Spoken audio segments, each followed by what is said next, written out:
Many years ago, my high school crush died in an accident. Last night, she visited my home. I never thought I'd see Jessica again. We were just kids, really. High school seniors wrapped up in the small dramas of our tiny town. Jessica was the girl everyone noticed, with her bright eyes and infectious laugh. I was the boy in the back of the class, quietly sketching her from a distance, too shy to ever make a move. Our paths crossed occasionally, but we were never more than casual acquaintances. Then, the accident happened. It was a rainy night, the kind that turns the roads into slick death traps. Jessica's car skidded off the highway and wrapped around a tree. She was gone before the paramedics even arrived. The town mourned, and her parents were devastated. And for weeks, I couldn't get her face out of my mind. I felt an unbearable guilt, a sense of loss that I couldn't explain. I didn't know her well, but somehow her death carved a hole in my life. Years passed. I moved away, went to college and got a job, and tried to forget the haunting memory of Jessica. Life became a series of routines, and for a while it worked. But then a few months ago, the nightmares started. I would wake up drenched in sweat, Jessica's face floating just behind my eyelids, her eyes empty and accusing. It wasn't until last week that things took a turn for the worse. I was sitting alone in my living room, the clock on the wall ticking loudly in the silence. It was just after midnight, the hour when the world feels the most still. I had just turned off the TV and was about to head to bed when I felt it. The unmistakable sensation of being watched. My skin prickled, and I turned slowly, my eyes scanning the room. At first, I saw nothing, just the familiar contours of my furniture, the soft glow of the streetlight filtering through the curtains. But then, in the corner of the room, something shifted. My heart stopped. There she was, Jessica, sitting in the old armchair by the window. Her skin was pale, almost translucent, and her eyes were black pits, void of any life. She was dressed in the same clothes she wore the day she died, soaked and torn. I blinked, hoping she would vanish, but she remained, staring at me with those empty eyes. I couldn't move, couldn't breathe. My mind raced, trying to rationalize what I was seeing. Maybe it was a trick of the light, a figment of my overreactive imagination, but deep down I knew it was her. I wanted to scream, to run, but my body refused to obey. All I could do was sit there, paralyzed with fear, as she continued to stare. Finally, after what felt like an eternity, she stood up. Her movements were slow and jerky, like a puppet on strings. She took a step towards me, and I could hear the squelch of her wet shoes on the carpet. I bolted upright and stumbled backwards, nearly tripping over the coffee table. She stopped, her head tilting to the side as if confused by my reaction. Then she took another step, and another. She was coming for me. In a blind panic, I fled to my bedroom, slamming the door behind me.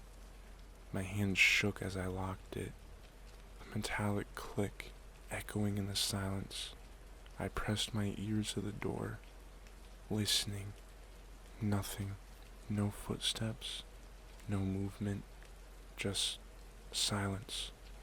I spent the rest of my night huddled on my bed, every creak and groan of the house sending chills down my spine. When the first light of dawn finally crept through the window, I dared to open the door. The living room was empty, the armchair vacant. It was as if she had never been there. But I knew better. The next night, she came again, and the night after that, always at the same time, sitting in that same chair, staring at me with those hollow eyes. I stopped sleeping, stopped eating. My life became a blur of fear and exhaustion. I couldn't escape her. I couldn't understand why she was haunting me. Desperate for answers, I reached out to an old friend from high school, Sarah, who had been close to Jessica. She was skeptical at first, but when I described the apparition in detail, her voice trembled. She admitted that she too had been having nightmares about Jessica, dreams so vivid they felt real. We decided to meet and try to figure out what was happening. Sarah suggested we visit Jessica's grave, thinking it might bring us some closure. That evening, we drove to the old cemetery on the outskirts of town. The air was heavy with the scent of damp earth and decaying leaves. As we approached Jessica's grave, a chill settled over us. The headstone was simple, adorned with fresh flowers. We stood in silence for a while, lost in our thoughts. Then, Sarah spoke up, her voice barely above a whisper. I never told anyone this, but the night Jessica died, we had a huge fight. I said some terrible things I can never take back. I think she's trying to tell us something, to make us understand. I nodded, feeling a sense of dread washing over me. I realized that I too had unresolved feelings. Regret for never telling Jessica how I felt, for never getting to know her better. Maybe that's why she was haunting me, why she couldn't move on.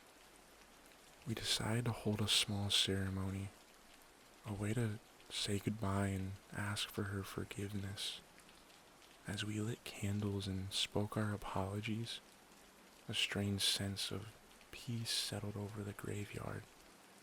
I felt a presence, a warmth that hadn't been there before. That night, for the first time in weeks, I slept soundly. Jessica didn't visit me, and when I woke up, I felt lighter, as if a weight had been lifted from my shoulders. I hoped that we had finally given her the closure that she needed. But my relief was short-lived. A few nights later, the nightmares returned, more vivid and terrifying than before. Jessica wasn't just sitting in the chair anymore. She was moving, coming closer, her eyes burning with an intensity that made my blood run cold. I could hear her voice now, a faint whisper that grew louder each night. Help me. I knew that something was horribly wrong. Jessica wasn't at peace. She was trapped, and somehow I was the key to her release.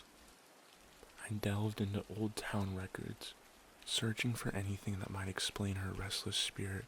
What I found chilled me to the bone. The night of Jessica's accident, she hadn't been alone. There was another car, another driver who had fled the scene.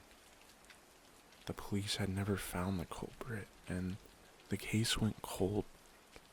Jessica's death was more than just a tragic accident. It was a murder. I shared my findings with Sarah, And together we dug deeper. We uncovered a name, someone who had a history of reckless driving and a known grudge against Jessica. Confronting him was our only option. We tracked him down, a shadow of his former self, living in a dilapidated house on the outskirts of town. When we confronted him with the evidence, he broke down, confessing to everything. He had been drunk, angry, and when he saw Jessica on the road that night, he lost control. He had been haunted by guilt ever since, but fear kept him from coming forward. We persuaded him to turn himself in, to finally face justice. The relief in his eyes was palpable, as if a dark cloud had been lifted. That night, as I sat in my living room, I felt a shift in the air. The clock struck midnight, and for the first time in weeks, Jessica didn't appear. Instead, I felt a warmth, a sense of peace that I hadn't known in years. I knew then that we had done the right thing, that Jessica could finally rest. But as I turned off the lights and headed to bed, I couldn't shake the feeling that this wasn't over. The shadows in the corners of my room seemed darker, the silence heavier. As I lay down, I heard it, a faint whisper, barely audible but unmistakable. Thank you. I closed my eyes, hoping for a dreamless sleep, but deep down, I knew that some ghosts never truly leave us. They linger, waiting for the right moment to remind us of the past, of the things we can never change.